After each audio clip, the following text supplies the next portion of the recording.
રાજ્યમાં આગામી 48 કલાક મેઘરાજાનું જોર રહેશે. અનેક જિલ્લાઓમાં ભારેથી અતિભારે વરસાદની આગાહી. કચ્છમાં વરસાદને લઈને રેડ એલર્ટ. એનડીઆરએફની ટીમ તૈનાત. 12 કલાકમાં બંગાળની ખાડીમાં બનશે ડિપ્રેશન. લો પ્રેશર મજબૂત બની બેલમાર્ક લો પ્રેશર બન્યું. હજુ વધુ મજબૂત થશે આ સિસ્ટમ. દક્ષિણ રાજસ્થાન પર હજુ લો પ્રેશર સક્રિય. બોપલ વિસ્તારમાં હજુ પણ પાણી ઓસર્યા નથી. બોપલ ગામ તરફ આવેલી ભાગવત પાર્ક સોસાયટી હજુ પાણીમાં. પાણી વચ્ચે એએમસી હેલ્થ અને ફાયર વિભાગની સરાહનીય કામગીરી. બોટના માધ્યમથી ઘર ઘર સુધી દવાઓ પહોંચતી કરી. બાવળા બગોદરા રોડ પર પાણી ભરાયા. સનાથલથી બાવળા તરફ જવાનો રોડ બંધ કરાયો. એક તરફના રોડ પર પાણી ઓસરી જતા વાહન વ્યવહાર માટે ખુલ્લો મુકાયો. હજી પણ રોડ પર કેડ સમાન પાણી. અમદાવાદમાં ભારે વરસાદને કારણે ખાનાખરાબી. ઘુમા લેકનો વોકિંગ ટ્રેક ધોવાઈ ગયો. વરસાદ અને પાણી ભરાવાથી ભારે નુકસાન. લેક ફરતે બનેલા રસ્તાની માટી ધસી પડી તો પાણી ઉતરતા નુકસાનીના દ્રશ્ય આવ્યા સામે.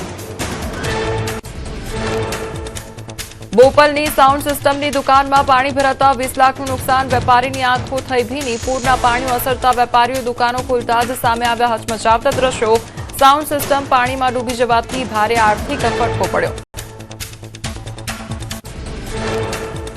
3 દિવસ બાદ બોપલની હરિઓમ વિલા સોસાયટીમાંથી પાણી ઓસરતા જનજીવન પટરી પર. હરિઓમ વિલા સોસાયટીમાંથી પાણીનો સફળતાપૂર્વક નિકાલ કરાયો. મેયર અને એએમસીના ઉચ્ચ અધિકારીઓની સતત દેખરેખ અને કામગીરીને સ્થાનિક રહીશોએ બિરદાવી. માતરમાં વરસાદના કારણે વ્યાપક પાક નુકસાન. હજુ પણ માતરના ખેતરોમાં 7 થી 8 ફૂટ પાણીમાં ગરકાવ. 48 કલાક બાદ પણ ખેતરોમાં જળબંબાકારની સ્થિતિ. હજારો વીઘા જમીન હજુ પણ પાણીમાં ગરકાવ. ખેડાની સપ્તનદી સંગમ પાલ્લા વોઠા વિસ્તારમાં પાણીની ભારે આવક. પાલ્લા વોઠા ખાતે આવેલા પ્રખ્યાત સપ્તનદી સંગમ સ્થાને પાણીની વિપુલ પ્રમાણમાં આવક થઈ. ઉપરવાસમાં પડેલા ધોધમાર વરસાદના પગલે વાત્રક અને સાબરમતી નદીમાં પાણીનો પ્રવાહ વધ્યો. નવસારીમાં પૂરગ્રસ્તો માટે જિલ્લા કલેક્ટરનો મોટો જનહિતમાં નિર્ણય. ઝડપી ક્લેમ પ્રક્રિયાથી મળશે મોટી રાહત. જિલ્લા કલેક્ટરે વિવિધ ઇન્સ્યોરન્સ કંપનીઓના અધિકારીઓ સાથે યોજી બેઠક. વાહનોના ક્લેમના ઝડપી અને યોગ્ય નિકાલની સૂચના. વલસાડના ઉમરગામમાં તારાજીના ભયાનક દ્રશ્યો આવ્યા સામે. ટેંભી ગામમાં પૂરના પાણી વચ્ચે સ્થાનિકોએ બાળકીનું કર્યું દિલધડક રેસ્ક્યુ. 3 યુવકોએ જીવના જોખમે ધસમસતા પ્રવાહમાંથી બચાવ્યો ધનસ્વીનો જીવ તો વારોલી નદીના પાણીએ ગામમાં મચાવી તબાહી. અરવલ્લીના ભિલોડામાં મોડી રાતથી ધોધમાર વરસાદ. શામળાજી અને ભિલોડામાં વહેલી સવારે 2 કલાકમાં 2 ઇંચ વરસાદથી પાણી. ઇન્દ્રાશ્રી નદીમાં આવ્યા નવા નીર. અન્ય તાલુકાઓમાં પણ મેઘરાજાએ બોલાવી ધડબડાટી. 24 કલાકમાં 204 તાલુકામાં વરસાદ. વલસાડના કપરાડામાં સૌથી વધુ 5.5 ઇંચ વરસાદ વરસ્યો. બનાસકાંઠાના ઓગળમાં 4 ઇંચ વરસાદ. ખેરગામ, નડિયાદ, નાના બોંઢામાં 3 ઇંચથી વધુ વરસાદ ખાબક્યો તો ભિલોડા, પાટણ, સરસ્વતી, ધરમપુરમાં 8 ઇંચથી વધુ વરસાદ નોંધાયો. રાજ્યના 207 જળાશયોમાં 69% પાણી. નર્મદા ડેમમાં 69% પાણીનો જથ્થો. ત્યારે 14 ડેમ 100%થી વધુ ભરાયા. જ્યારે 25 ડેમ 100% ભરાયા અને 87 ડેમમાં હજી 25%થી ઓછો જથ્થો.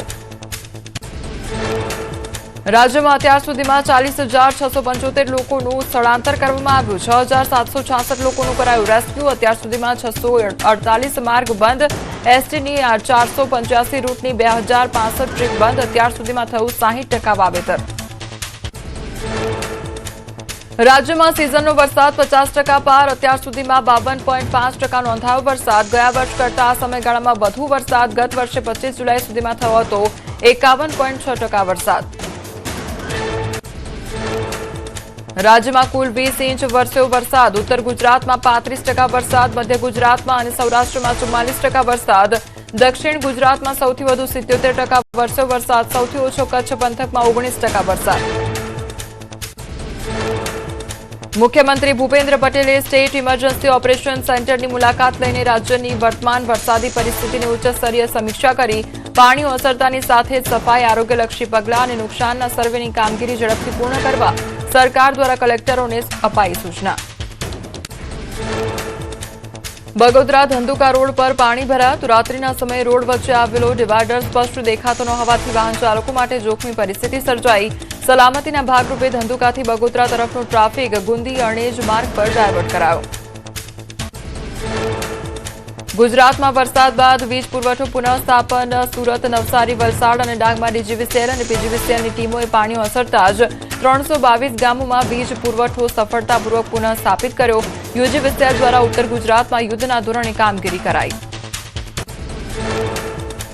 પીજીવીસીએલ અને એમજીવીસીએલની ઝડપી કામગીરી. સૌરાષ્ટ્ર કચ્છમાં પીજીવીસીએલની 560 ટીમોએ 550થી વધુ ગામોમાં અને એમજીવીસીએલની ટીમોએ અસરગ્રસ્ત 18 ગામોમાં વીજ પુરવઠો પૂર્વવત કર્યો. પાણી ઓસરતા જ ઇજનેરો અને ટેકનિકલ કર્મચારીઓ દ્વારા મોટાભાગના વિસ્તારોમાં વીજળી પુનઃ સ્થાપિત કરાઈ. કડીમાં દુધઈ ગામે કેડસમાં પાણીમાં સગર્ભાનું રેસ્ક્યુ. સગર્ભ મહિલાની તબિયત અચાનક બગડતા સર્જાઈ મુશ્કેલી. કેડસમાં પાણી ભરાયા હોવા છતાં 108ની ટીમ પહોંચી વધુ સારવાર માટે દર્દીને ગાંધીનગર સિવિલ હોસ્પિટલમાં મોકલવામાં આવ્યા. ધોળકામાં ભારે પાણી ભરાયા વચ્ચે 108ની ટીમ દેવદૂત બની. સ્પાઇન બોર્ડ દ્વારા મહિલાને હોસ્પિટલ પહોંચાડી. વૃદ્ધ મહિલાને અચાનક ચક્કર આવતા પાણીમાં પડી જવાથી ઈજા થતા પરિવારે 108 ઇમરજન્સી સેવાને કર્યો હતો કોલ. અમદાવાદના ઈસનપુર મુક્તિધામના લાકડા મજૂર પરિવારોએ વરસાદથી અસરગ્રસ્ત 150થી વધુ શ્રમિકોને ભોજન પહોંચાડ્યું. તો રમેશગીરી બાપુના સાનિધ્યમાં મજૂર પરિવારોએ જાતે જ વેજીટેબલ પુલાવના પાર્સલ તૈયાર કરી જરૂરિયાતમંદો સુધી પહોંચાડ્યા. સુરતના ઓલપાડમાં સેના ખાડીના ધસમસતા પાણીમાં વીજ વિભાગનો કર્મચારી તણાયો. એસડીઆરએફે લાંબી શોધખોળ બાદ મૃતદેહ કાઢ્યો બહાર. ઓલપાડ પોલીસે અકસ્માતે મોતનો ગુનો નોંધી હાથ ધરી આગળની કાર્યવાહી. પાટણના લોધરા પાસે કોઝવે પર પાણી ફરી વળતા વાહન વ્યવહાર ઠપ. સુઈગામ રાધનપુર હાઈવે બંધ થતા અનેક ગામોનો સંપર્ક કપાયો. ટ્રક પલટી મારતા માર્ગ બ્લોક થયો. તો લોધરા, ઝંડાલા, ગઢા અને બોરુડા સહિતના ગામોમાં લોકો ફસાયા. સાબરકાંઠાના સાહેબાપુર ગામે ટ્રેક્ટર ટ્રોલી સાથે પાણીમાં તણાયું. ત્યારે બે કાંઠે વહેતી સાબરમતી નદીમાં રેતી ભરવા ગયેલું ટ્રેક્ટર તણાયું. તંત્રની અપીલ બાદ પણ જીવના જોખમે રેતી ખનન યથાવત રહેતા ઉઠ્યા સવાલો. ચીખલી તાલુકાના સતાડિયા ગામમાં આવેલો ચેકડેમ છલકાયો. સતાડિયા ગોળથલ કણભઈથી જોડતો એકમાત્ર મુખ્ય માર્ગ બન્યો જોખમી. વિદ્યાર્થીઓ, ખેડૂતો જીવના જોખમે પાણીમાંથી પસાર થવા મજબૂર. અનેક રજૂઆતો છતાં કાયમી ઉકેલ ન આવતા સ્થાનિકોમાં ભારે રોષ. વલસાડમાં પૂરના પ્રવાહમાં ફસાયેલા વ્યક્તિને બચાવવા ખાખીની જાબાજી અને વાપીના મોરાઈ નજીક પોલીસે કર્યું દિલધડક રેસ્ક્યુ. વીજપોલના સહારે બચેલા વ્યક્તિને પોલીસે જીવ જોખમમાં મૂકીને બચાવ્યો.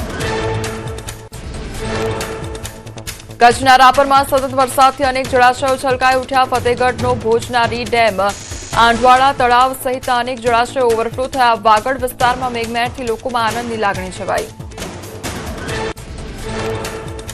મધુબન ડેમમાં તિરાડની વાત ખોટી. અફવાને લઈ કલેક્ટરે કરી સ્પષ્ટતા. જાહેર જનતાને અફવાથી બચવા માટે કરી અપીલ.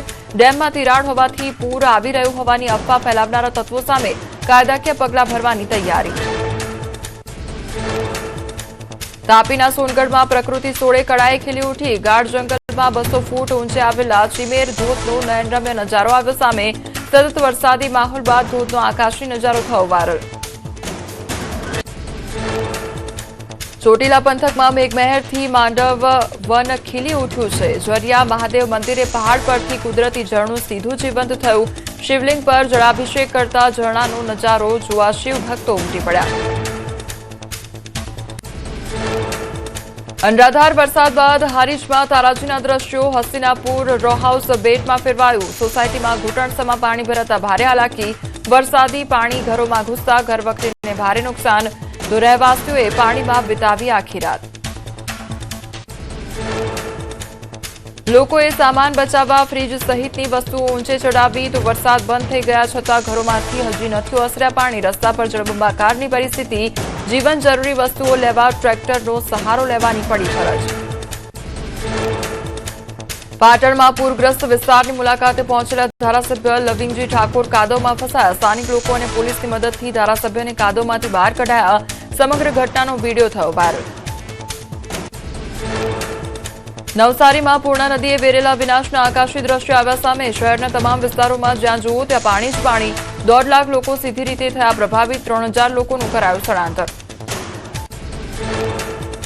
ખેડાના માતરમાં 20 ઇંચ વરસાદે સર્જી તારાજી. વાલોત્રી ગામના આકાશી દ્રશ્યો આવ્યા સામે. દલોલી, વાળોત્રી બામણ ગામના મુખ્ય માર્ગ પર ફરી વળ્યા પાણી. બામણ ગામની 2000 વીઘા જમીન પાણીમાં ગરકાવ. માતરના ધારાસભ્યે પૂર અસરગ્રસ્ત વિસ્તારની લીધી મુલાકાત. ખેડા જિલ્લામાં જળબંબાકારની સ્થિતિ. વરસાદી પાણીની તબાહીના આકાશી દ્રશ્યો આવ્યા સામે. બામણ ગામ દલોલી રોડ પર ફરી વળ્યા પાણી. પેટ્રોલ પંપ, સોલર પ્લાન્ટ સહિત ફેક્ટરીમાં પાણી ઘૂસ્યા. ચોતરફ બસ પાણી જ પાણીના દ્રશ્યો જોવા મળ્યા. ખેડામાં અનરાધાર વરસાદે સર્જી ભારે તારાજી. વસો તાલુકાના રામોલ ગામમાં પૂર જેવી પરિસ્થિતિ. સીમ વિસ્તારમાં મોટા પાયે પાણી ભરાતા ખેડૂતો અને સ્થાનિકો ચિંતિત. ગામનું દવાખાનું, ભાગોળ સહિતના મુખ્ય વિસ્તારો પાણીમાં ગરકાવ. રામોલ ગામ બન્યું સંપર્ક વિહોણું. ગામમાં આવવા જવાના તમામ રસ્તાઓ પર પાણી ફરી વળ્યા. ગામમાં 2 દિવસથી વીજળી ગુલ. પાણી વચ્ચે લોકો અંધારપટમાં રહેવા મજબૂર બન્યા.